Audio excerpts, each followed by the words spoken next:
Let's sit right, actually, right now. Sit? Okay. We want to sit and get a nice, When she says sit, I sit. I love that. I feel like one of your characters now. Does that do me justice? I do like it, though. Now, all right, here we go. I was reading something about you, and you were saying, which I just thought was great, to get a great message across, to have pictures and humor. You're talking to me. That's right. What are you all doing here? Steven Spielberg had said that he had moving pictures, which was like what you did, but now you're doing all of that with your films out. Well, and I said, well, why should his pictures move and not mine? So I formed a little company called POW Entertainment, and now we're doing moving pictures. There's room for us both. And that's why we're here tonight. Now, one of the great lines is, with great power comes great responsibility. Did you have a moment in your life where you had that epiphany, and that was part of why you have so many great messages? So I wrote the final caption, and there was a little space left over, and it looked like it needed a few more words. And I said, well, what the hell, with great power comes great... It filled the space perfectly. I didn't realize it was going to be like Friends, Romans, Countrymen someday. And now with the great power of this movie, is there anything that we should be looking for as we watch this movie coming?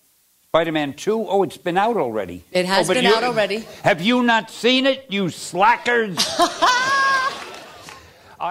You will see a new Stan Lee in that movie. And any change is an improvement. No, you are going to remember you heard this. And when you go to see the movie, you're going to say, damn it, he was right. Maybe. Well, you'll want to see him again when we do Spider-Man 3, yes? And we are just beginning the evening, and we are definitely going to hear a lot of profound and riveting and entertaining. What did you It's say? Mutant Mouth, a new character. Well, we want to stay ahead of the game, and we have lots more we're going to hear with Stan Lee. Let's give him a wonderful round of applause.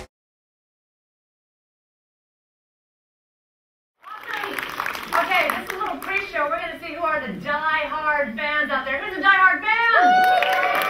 Awesome. First of all, we know you're a die-hard fan if you've got some props.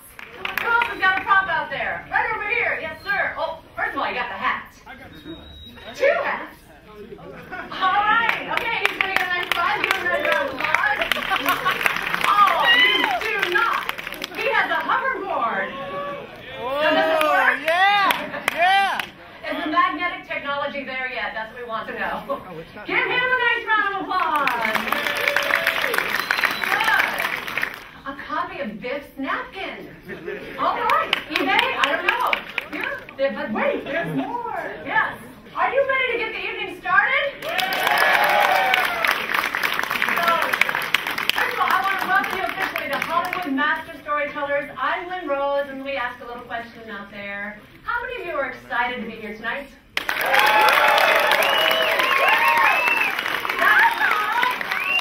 We don't have just one Back to the Future movie. We have back-to-back to the future. We have part 2 and part 3. We have tonight writer-producer Bob Gale. We have producer Neil Canton. And, we have Christopher Lloyd. That became the movie. That brings up a good point. You got so much kudos for how you interpreted time travel and the inherent paradoxes. What was your influence on how you did that interpretation? We made it up.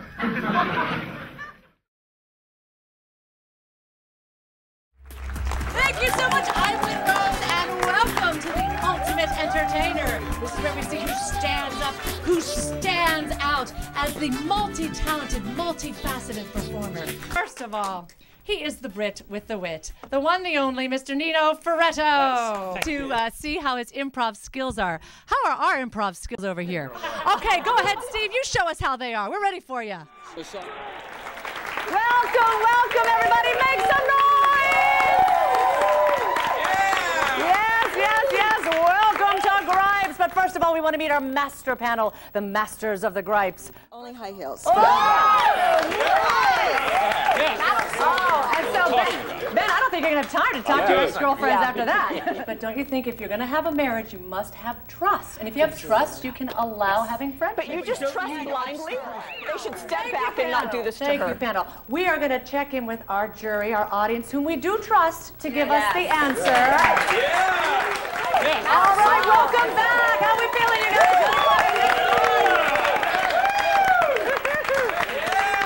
Oh, yeah, I'm ready for this one. It's called The Case of All Muscle and No Whoopies.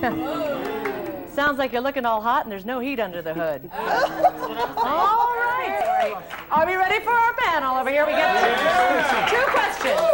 Stacy, so if you feel that she has a right to fall in love with who she falls in love with, it's an ex-husband, it's old panties, give it up for Amy. Now, don't you wish that all men could come with a manual that says that to get in a relationship with them? Okay, I'm sorry you don't get to have that manual or that man. Okay, so right now, let's get some advice from our panel. Give them a quick little 10 seconds of advice, what they're going to do from this point forward. NAIFA has talent, obviously not just in creating wealth, in creating well-being, in creating a safety and peace of mind for your clients, but you got some talent going on this stage right here. So we're going to see the little hidden worlds of some of your fellow colleagues. Are you guys ready for that? And really inviting, getting people engaged, even the young ones, so that no matter where they are around the world, at the same time playing the same piece of music. They don't have to all be together location-wise, but literally all around the world to be interconnected that way. And in fact, a 10-year-old was expressing interest in playing cello and is excited about that concept, and they ended up playing like Twinkle, Twinkle, Little Star so the 10-year-old could play along. But a beautiful, beautiful spirit. Thank you for sharing your talent with us. Let's give her and the cello choir another round of applause. So isn't it fascinating, you see people playing the harmonica or the harp, but when you really get to understand the story behind it, so let's just hear a little bit, Derek. It's so great what Scott does. I feel it's best we say nothing, but just let the music speak for itself. One more time, a round of applause for Scott.